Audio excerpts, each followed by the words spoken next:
Imagine working all night in a crowded frontier saloon, serving drinks, dancing with minors, or entertaining customers, only to step outside when the doors finally closed and realize you had nowhere indoors to sleep.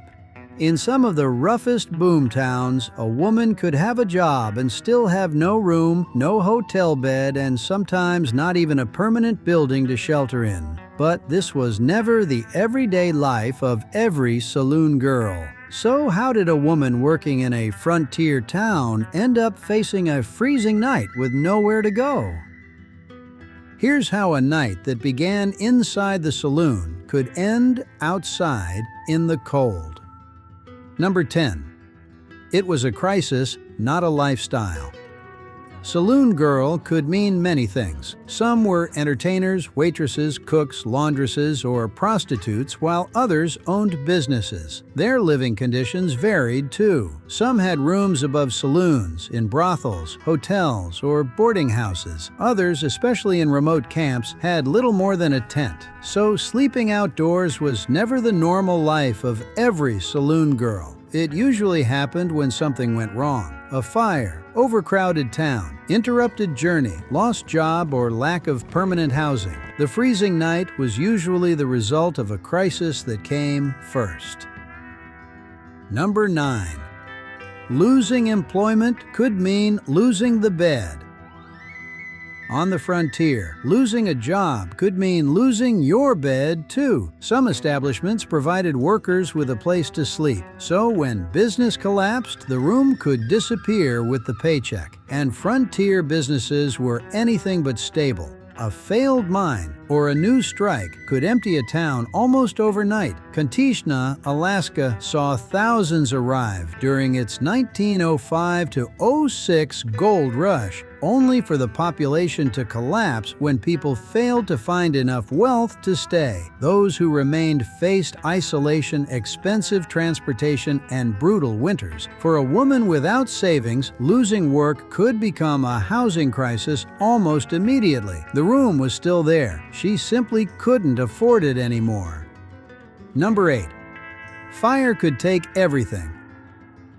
A single spark could take away everything. Frontier boomtowns were packed with wooden buildings, canvas structures, and businesses standing dangerously close together. When fire started, it could spread before anyone had time to save their belongings. For a woman working in a saloon or dance hall, one fire could destroy her workplace, possessions, and sleeping quarters at once. Body, California suffered a major fire in 1892 that destroyed much of Main Street. In Cerro Gordo, Petra Maggie Moore Romero ran a dance hall offering food, drinks, lodging, and entertainment before fire eventually destroyed it in 1880. Afterward, there was no replacement room waiting. A tent, wagon, damaged building, or makeshift shelter might be the only roof left. But what if the problem wasn't that the town had burned down? What if there simply weren't enough rooms to begin with? Number 7. Boomtowns could run out of beds. Imagine arriving because someone discovered silver nearby. You are not the only person who heard the news. Miners, merchants, gamblers, laborers, teamsters, and entertainers arrived faster than carpenters could build. Hotels filled, boarding houses filled, even private homes rented out spare space. Virginia City, Nevada, eventually grew into a major boomtown with hotels, theaters, more than 100 saloons, and a red light district. But smaller camps had a simpler problem. There simply weren't enough beds. A woman could arrive with money and a job waiting, only to discover that every room was already taken. She might share a bed, sleep on a floor, or squeeze into a kitchen or storage space, and sometimes outdoors meant something slightly different. It meant sleeping beneath canvas because the town had run out of rooms. Number 6. Travel could leave them stranded.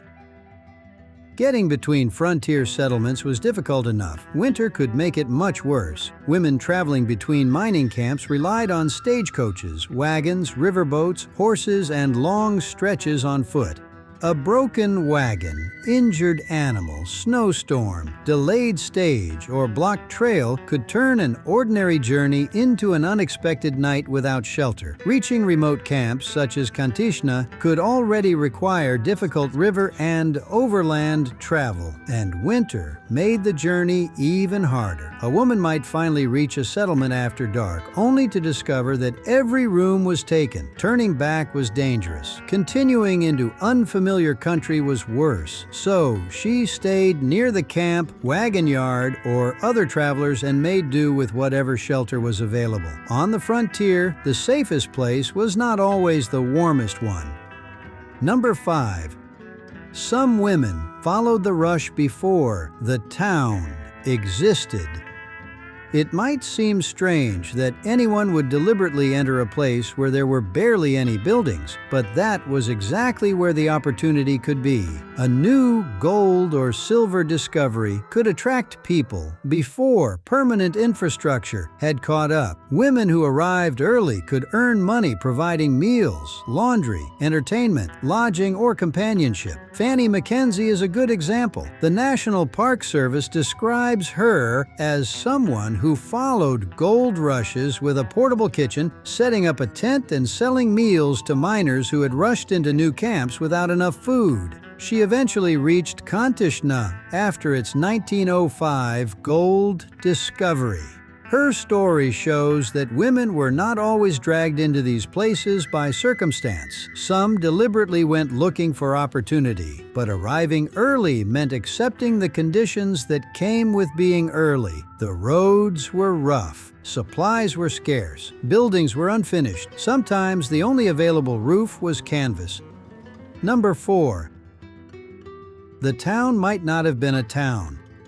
A newly established mining camp looked nothing like the western towns in the movies. There might be no hotel, no proper residential district, and barely enough buildings to call it a town. Instead, there were tents, wagons, crude shacks, temporary stores, and canvas businesses. A saloon could already be serving customers while carpenters were still building the next structure. That meant a woman could have a job before she had a home. She might sleep behind the saloon, inside a wagon, beneath an awning, or in a tent. And sleeping outdoors did not always mean lying beneath the stars. A wagon box, stable loft, or rough shack could provide enough protection to make it through the night. On the frontier, shelter was rarely about comfort. It was about finding anything that could keep the wind out. Number 3. Remote camps meant leaving civilization.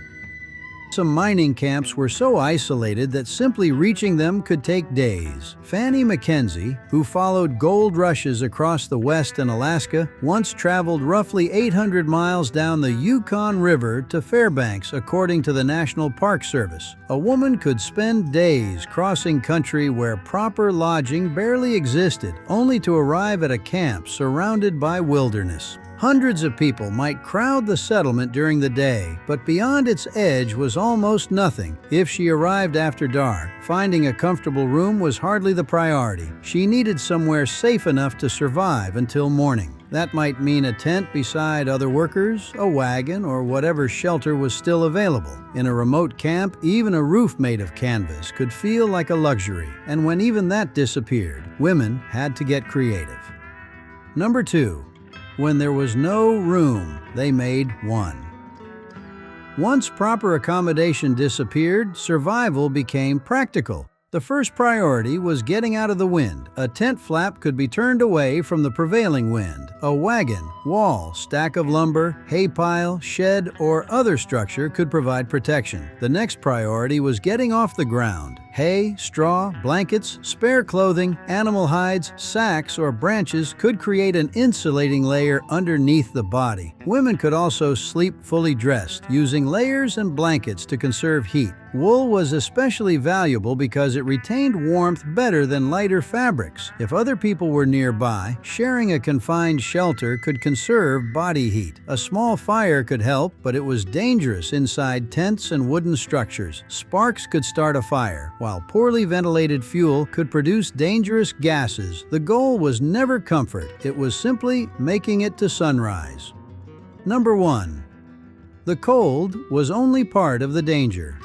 A freezing night without proper shelter brought dangers far beyond the cold. A woman without secure accommodation faced theft, assault, illness, fire, and unwanted attention. Staying near other people could offer protection, but it could also mean drunken customers, violence, overcrowding, and almost no privacy. At Petra Maggie Moore, Romero's dance hall in Cerro Gordo, the National Park Service records violent incidents, including a shootout inside the establishment. So the question was never simply, where is the warmest place to sleep? It was, where's the safest place to wake up? That might mean a boarding house, a shared room, a tent, or, for someone stranded in a remote camp, a wagon or makeshift shelter. When there was nowhere else, survival became practical. Stay dry, block the wind, get off the ground, conserve heat, and stay near other people. The Old West rarely offered comfort. Sometimes, surviving the night was enough. So, did Old West saloon girls really sleep outside in the freezing cold? Sometimes yes, but usually because the frontier had left them with no better option. A hotel could be full, a room could burn down, a job could disappear, or a town could still be nothing more than tents and wagons. When shelter vanished, women adapted with clothing, blankets, windbreaks, shared warmth, and whatever temporary structure they could find. And sometimes the difference between making it to morning and not making it at all was whatever shelter they could find before the temperature dropped.